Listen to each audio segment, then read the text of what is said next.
Hey everyone, and welcome. Today we're going to jump in and tackle one of the most important things for any new developer, figuring out your first real-world project brief. We're going to deconstruct the BTech U13 assignment, which tasks you with building a website for a client called Mobile World Station. So let's dive in and break this thing down step by step. Okay, so the very first thing you got to do is get in the right headspace. This isn't just another school project. The brief is literally putting you in a professional role. You are a junior web developer. This is your job now. And that mindset, it's absolutely key because it frames every single decision you're about to make. You're not just trying to pass an assignment. You're building a reputation with a real client who has real expectations. So, how are we going to tackle this? Simple. We'll break it down into 5 clear stages.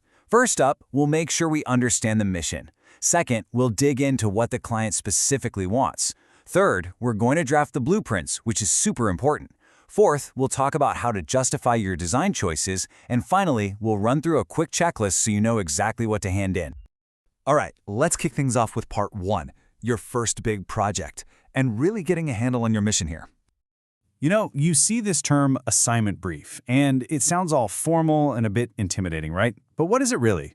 Well, the easiest way to think about it is this. It's your contract. It's the one document that tells you exactly what the client wants, what you have to deliver, and the rules of the game. If you get this part right, honestly, everything else just kind of falls into place.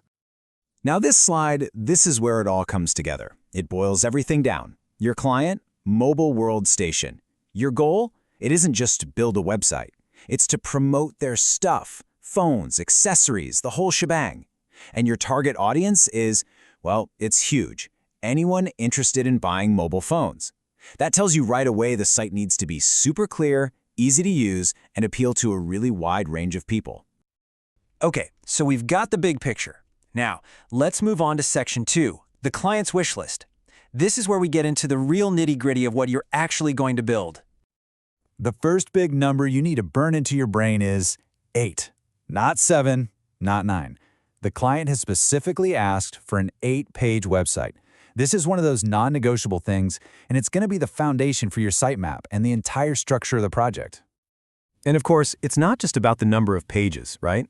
The client has a whole checklist of features. You've got the basics of good design, like making it load fast and easy to navigate, with consistent colors. But then they get specific. They want at least 4 different multimedia assets. So we're talking images, videos, maybe some audio. They want at least 1 interactive feature, like a feedback form, plus 2 external links, a data table, and a link to a forum. This is basically your to-do list from the client. Now for a part that, honestly, so many people try to rush through, and that is a huge mistake. Section 3, drafting the blueprints.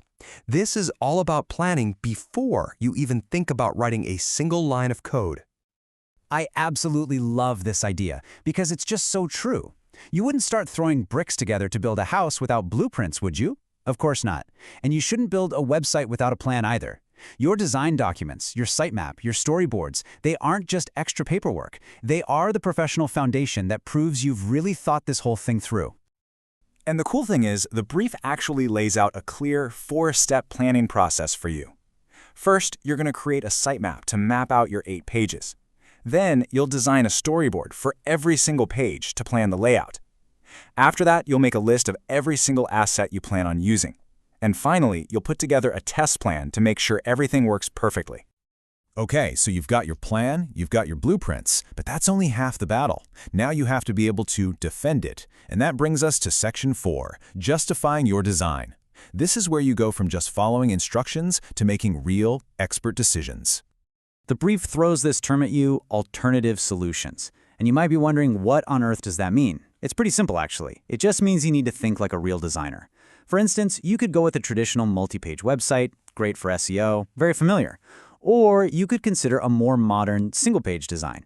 What you have to do is show that you've actually thought about the pros and cons of different ways to do this. And here is the absolute key, especially for hitting those top grades. You have to explain why. Why did you pick that color scheme? How does that feedback form actually help the user? Why did you decide against the single-page idea? You have to connect every single one of your decisions back to what the client wants and what the user needs. This is what separates a good project from a great one. All right, we're on the home stretch now. Let's wrap this all up. Section 5, your submission checklist. You've done all the hard work, now let's just make sure you hand everything in correctly. You know, after all that, what you actually have to submit is very, very simple. It's two key things. First, all of that blueprint work we talked about, the whole design documentation package.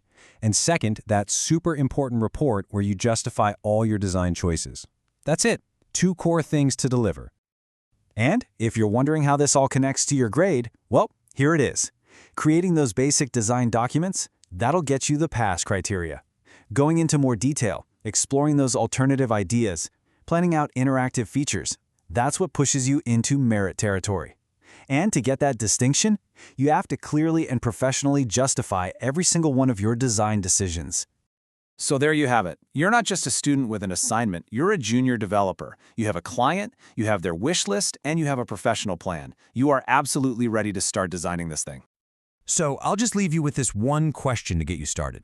Now that you really understand this brief, what's the very first creative idea you'd sketch out for that mobile world station homepage? Give it some thought. You got this.